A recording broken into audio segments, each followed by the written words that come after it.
স্বচ্ছ নির্বাচনের পূর্বশর্ত হচ্ছে একটি নির্ভুল, পূর্ণাঙ্গ ও স্বচ্ছ ভোটার তালিকা। আমরা শুরুতেই এই কাজে হাত দিই।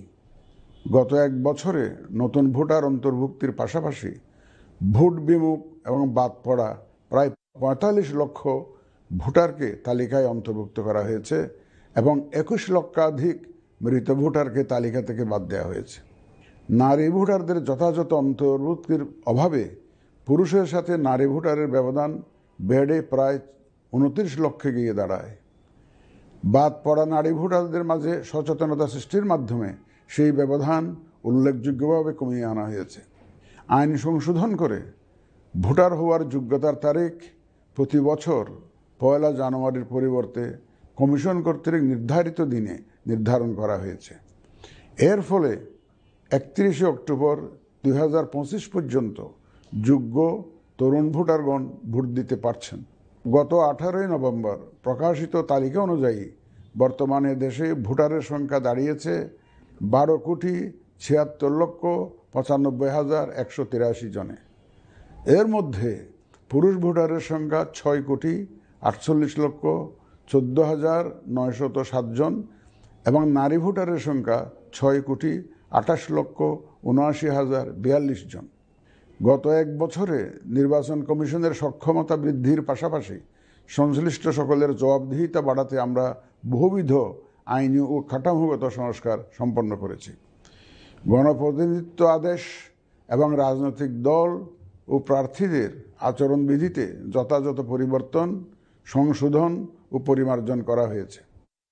নির্বাচন ব্যবস্থা সংস্কার কমিশনের বিভিন্ন সুপারিশের পাশাপাশি নির্বাচন কমিশনের নিজস্ব মূল্যায়ন ও অংশীজনের পরামর্শের ভিত্তিতে এসব সংস্কার করা হয়েছে। এই উদ্যোগ সফলভাবে সম্পন্ন করতে সহযোগিতার জন্য আমি অন্তর্বর্তীকালীন সরকার, নির্বাচন ব্যবস্থা সংস্কার কমিশন ও জাতীয় ঐকমত্য কমিশন সহ সকল অংশীজনদের জানাই আমার কৃতজ্ঞতা। প্রিয় দেশবাসী, বিভিন্ন কারণে এবারের নির্বাচন আমাদের জাতির ইতিহাসে অনন্য ও গুরুত্বপূর্ণ। প্রথমত, প্রকৃত গণতান্ত্রিক ধারা পুনঃপ্রতিষ্ঠার পাশাপাশি কাঙ্ক্ষিত সংস্কার প্রশ্নে সিদ্ধান্তের নির্বাচন এটি। এবার জাতীয় সংসদ নির্বাচন ও গণভোট একই দিনে অনুষ্ঠিত হবে, যা একটি নতুন অভিজ্ঞতা। দ্বিতীয়ত, সংশ্লিষ্ট সকল রাষ্ট্রীয় ও গণতান্ত্রিক প্রতিষ্ঠানের জন্য এই নির্বাচন হচ্ছে সক্ষমতা প্রমাণ করে ভাবমূর্তি পুনরুদ্ধারের অনন্য সুযোগ। তৃতীয়ত, দীর্ঘ গণতান্ত্রিক আন্দোলন সংগ্রামের পর দেশের স্বার্থে রাজনৈতিক দলসমূহের মাঝে সৌহার্দ্যপূর্ণ গণতান্ত্রিক প্রতিযোগিতার ধারা প্রবর্তনের দাবি রাখে এই নির্বাচন।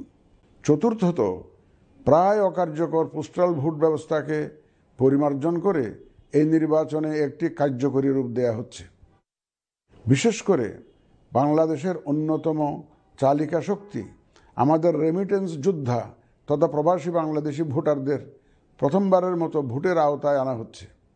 একইভাবে প্রথমবারের মতো ভোটের আওতায় আসছেন আইনি হেফাজতে থাকা ভোটারগণ।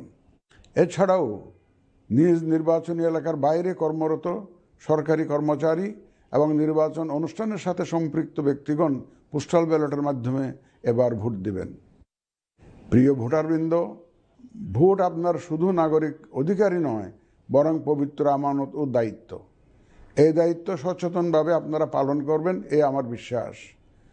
যে কোনো ভয়ভীতি, প্রলোভন, প্রবঞ্চনা এবং সীমাবদ্ধতার ঊর্ধ্বে উঠে নিঃসংকোচে আপনাদের ভোটাধিকার প্রয়োগ করুন। আপনাদের নিরাপদ ও উৎসবমুখর অংশগ্রহণ নিশ্চিতকল্পে সংশ্লিষ্ট সকল প্রতিষ্ঠান ও বাহিনী কাজ করবে। ধর্ম, গোত্র, গোষ্ঠী, লিঙ্গ নির্বিশেষে সকলে এই আনন্দ আয়োজনে অংশগ্রহণ করুন।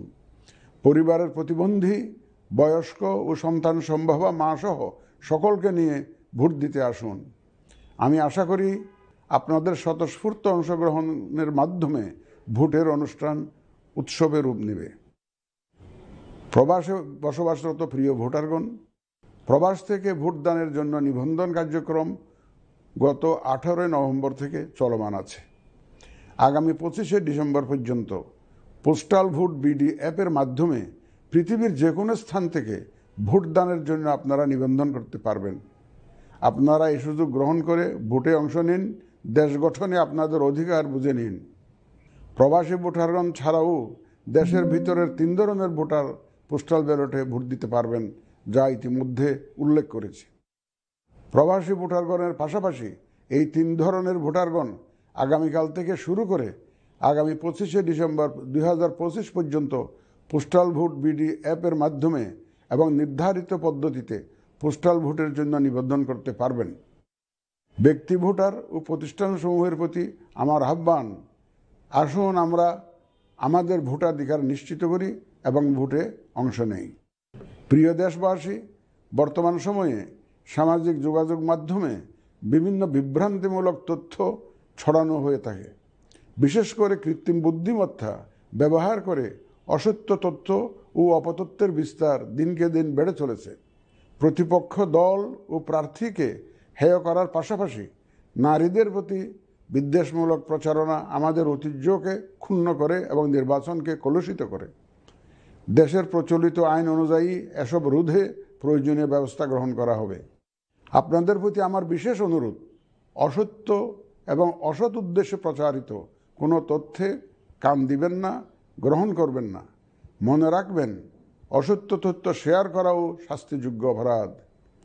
আমি এবার নির্বাচনে অংশগ্রহণে ইচ্ছুক প্রার্থী এবং দলসমূহের প্রতি 2-1টি কথা বলতে চাই। আসুন আমরা আচরণবিধি মেনে একটি শান্তিপূর্ণ ও উৎসবমুখর নির্বাচন নিশ্চিত করি। শান্তিপূর্ণ সহাবস্থান এবং পারস্পরিক শ্রদ্ধা নিশ্চিত করে ভোটারদের বিশ্বাস ও আস্থা অর্জনই হোক আপনাদের লক্ষ্য। নির্বাচনে দায়িত্ব পালনকারী প্রিয় সহকর্মীবৃন্দ, নির্বাচন কমিশন স্বচ্ছতা, নিরপেক্ষতা এবং দৃঢ়তার সাথে দায়িত্ব পালনে বদ্ধপরিকর। কমিশনের অংশ হিসাবে আপনারা নির্ভয়ে সততা ও নিরপেক্ষতার সাথে দায়িত্ব পালন করবেন। মনে রাখবেন, এ ব্যাপারে কোনো শিথিলতা বা গাফিলতি সহ্য করা হবে না।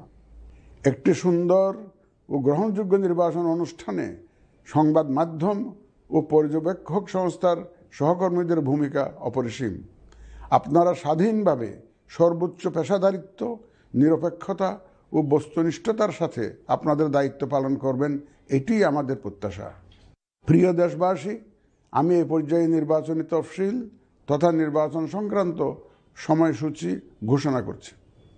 আগামী 2026 সালের ফেব্রুয়ারি মাসের 12 তারিখ রোজ বৃহস্পতিবার 300 আসনে ত্রয়োদশ জাতীয় সংসদ সাধারণ নির্বাচন এবং একই সাথে জুলাই জাতীয় সনদ সংবিধান সংস্কার বাস্তবায়ন আদেশ 2025-এর উপর গণভোট অনুষ্ঠিত হবে।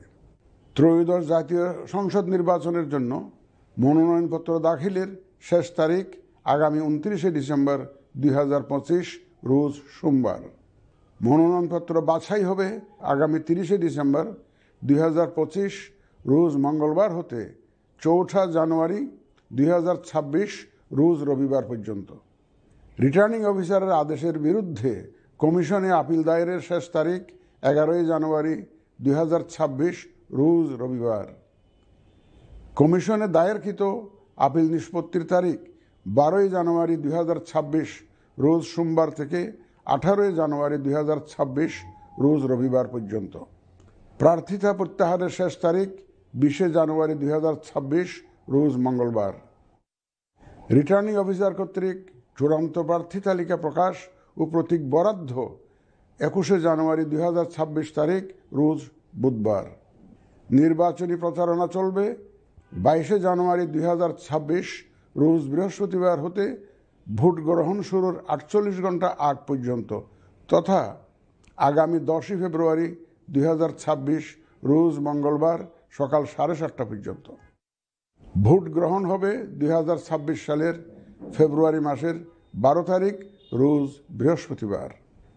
নির্বাচন প্রক্রিয়ায় সকল রাজনৈতিক দল ও প্রতিদ্বন্দ্বী প্রার্থী সহ ভোটারদের আন্তরিক অংশগ্রহণ ও সক্রিয় সহযোগিতা কামনা করছি।